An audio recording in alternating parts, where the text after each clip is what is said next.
200 বা 250 আসনও পেয়ে যেতে পারে।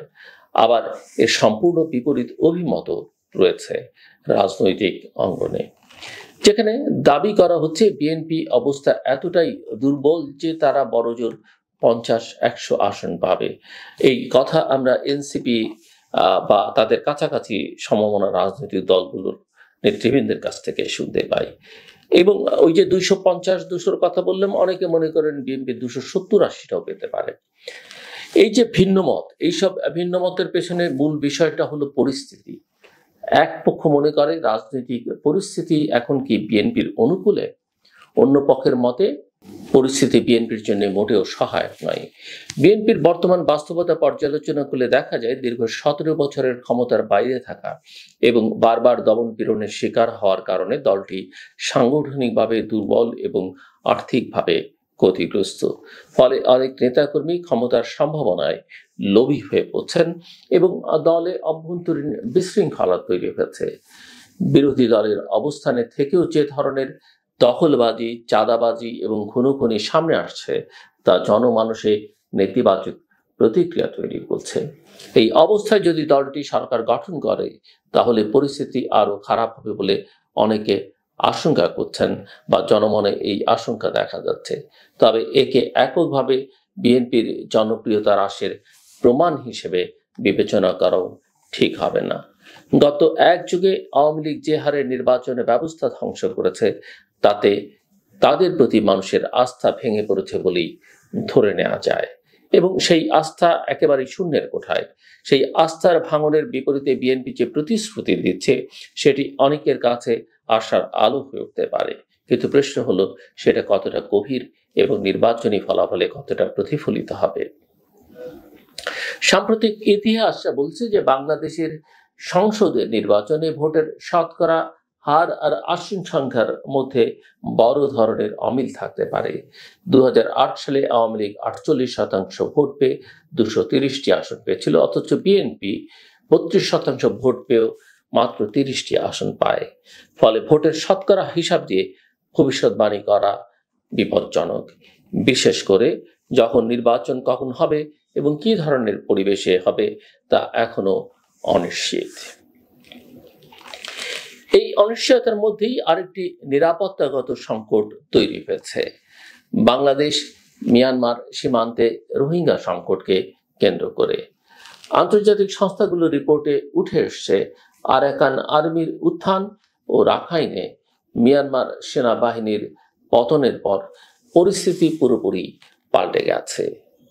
রাখাইন এখন কার্যত এটি সশস্ত্র গোষ্ঠীর নিয়ন্ত্রণে এবং সেখানে রোহিঙ্গাদের বসবাস, নিরাপত্তা ও প্রত্যাবাসনের প্রশ্ন নতুন করে জটিল হয়ে উঠেছে। রাখাইনের ক্ষমতার এই পালা বদলে রোহিঙ্গা শরণার্থী শিবিরগুলোতেও উদ্বেগ ও হতাশা বাড়ছে। ত্রাণ সেবার ঘাটতি, নিরাপত্তাহীনতা এবং ভবিষ্যৎ অনিশ্চয়তা রোহিঙ্গাদেরকে সশস্ত্র গোষ্ঠীর সদস্য হতে উৎসাহিত করছে। একাধিক রোহিঙ্গা সশস্ত্র সংগঠন আবার সক্রিয় হয়ে উঠেছে এবং তারা সীমান্তের দুই পাশে সংঘাতে লিপ্ত। বিশেষ করে আরসা এবং আরএসওর মতো গোষ্ঠী বাংলাদেশি ক্যাম্পে নিজেদের দখল বজায় রাখতে ভিন্ন ভিন্ন পন্থা নিচ্ছে। এমন পরিস্থিতিতে বাংলাদেশের ভূমিকা নিয়ে আন্তর্জাতিক মহলে প্রশ্ন উঠেছে। যদিও বাংলাদেশ সরকার বারবার বলছে যে তারা কোনো সশস্ত্র গোষ্ঠীকে সমর্থন করে না, তথাপি বিভিন্ন রিপোর্টে অভিযোগ উঠেছে যে দেশটির নিরাপত্তা সংস্থাগুলো কোনো কোনো ক্ষেত্রে এসব গোষ্ঠীর কর্মকাণ্ডে জড়িত বা অবহিত। এই অভিযোগের সত্যতা না থাকলেও বাস্তবতা হলো শরণার্থী শিবিরে যে ধরনের সংঘাত, নিয়ন্ত্রণ ও অস্ত্রের প্রচলন দেখা যাচ্ছে তা দীর্ঘমেয়াদে দেশের নিরাপত্তার জন্য হুমকি হয়ে উঠতে পারে। এই সংকটকে আরো জটিল করে তুলেছে ভারতের সাম্প্রতিক অপারেশন পুশব্যাক। কোনো পূর্ব ঘোষণা ছাড়াই রোহিঙ্গা ও কথিত বাংলাদেশি নাগরিকদের সীমান্ত দিয়ে জোর করে ঠেলে দেওয়ার প্রক্রিয়াটি মানবাধিকার লঙ্ঘনের উৎকৃষ্ট উদাহরণ। ভারতের অভ্যন্তরীণ রাজনৈতিক অভিবাসী ইস্যু ব্যবহৃত হচ্ছে নির্বাচনী হাতিয়ার হিসেবে, যার ফলে বাংলাদেশের সঙ্গে দ্বিপাক্ষিক সম্পর্কে চাপ বাড়ছে। বিশেষ করে আসামের খায়রুল ইসলাম নামক একজন স্কুল শিক্ষককে সুপ্রিম কোর্টে মামলা চলমান অবস্থায় বাংলাদেশে ঠেলে দেয়া, চোখ ও হাত বেঁধে নির্যাতন করার মতো ঘটনা আন্তর্জাতিক পরিসরে ভারতকে প্রশ্নবিদ্ধ করেছে। এই ঘটনার প্রতিবাদে বাংলাদেশ কেবল আনুষ্ঠানিক বিবৃতি দেয়নি, বরং ডিজিটাল আর্কাইভ ও নথিপত্র সংরক্ষণের মাধ্যমে আন্তর্জাতিক ফোরামে এই বিষয়গুলো তোলার প্রস্তুতি নিচ্ছে। সীমান্তে প্রতিনিয়ত বিজিবি যেভাবে পুশিন ঠেকানোর চেষ্টা করছে, তা থেকে স্পষ্ট বোঝা যায় যে বাংলাদেশ রাষ্ট্র হিসেবে দায়িত্বশীল অবস্থানে রয়েছে। এই পুরো চিত্রের মধ্যে বাংলাদেশ যেন এক জটিল অন্তর্বর্তী সময় অতিক্রম করছে। একদিকে রাজনৈতিক উত্তেজনা, অপরদিকে নিরাপত্তা জনিত উদ্বেগ। একটি দমন পীড়নহীন রাজনৈতিক নির্বাচনের পথ তৈরির চেয়ে বড় দায়িত্ব আর কিছুই নেই এই মুহূর্তে। একই সঙ্গে রোহিঙ্গা সংকটে আন্তর্জাতিক সহযোগিতা বাড়িয়ে বাংলাদেশকে মিয়ানমারের সঙ্গে কার্যকর কূটনৈতিক সমঝোতায় পৌঁছতে হবে। দ্বিপাক্ষিক সম্পর্কের ক্ষেত্রে ভারতকেও বোঝাতে হবে যে তারা আসলে কেমন প্রতিবেশী হতে চায়।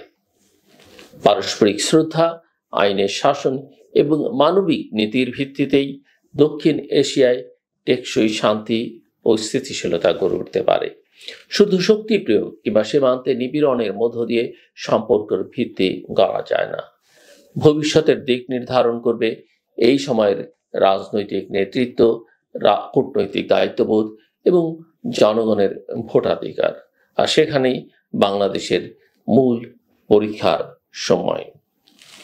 শেষ করবার আগে যেটা বলি সেটা হচ্ছে নারীর সমানাধিকারের প্রশ্ন। নারীকে অধিকার দিন, ঘরে বাইরে রাষ্ট্রের সর্বত্র। এবং সেই অধিকার যদি তার নিশ্চিত না করা যায়, তাকে যদি তার প্রয়োজনীয় প্রাপ্য পর্যাপ্ত সম্মান না দেওয়া যায়, তাহলে যত আমরা কথা বলি না কেন, যত কথাই বলি না কেন, রাজনৈতিক অর্থনৈতিকভাবে বাংলাদেশ কোনোদিন সম্মানের জায়গায় দাঁড়াতে পারবে না।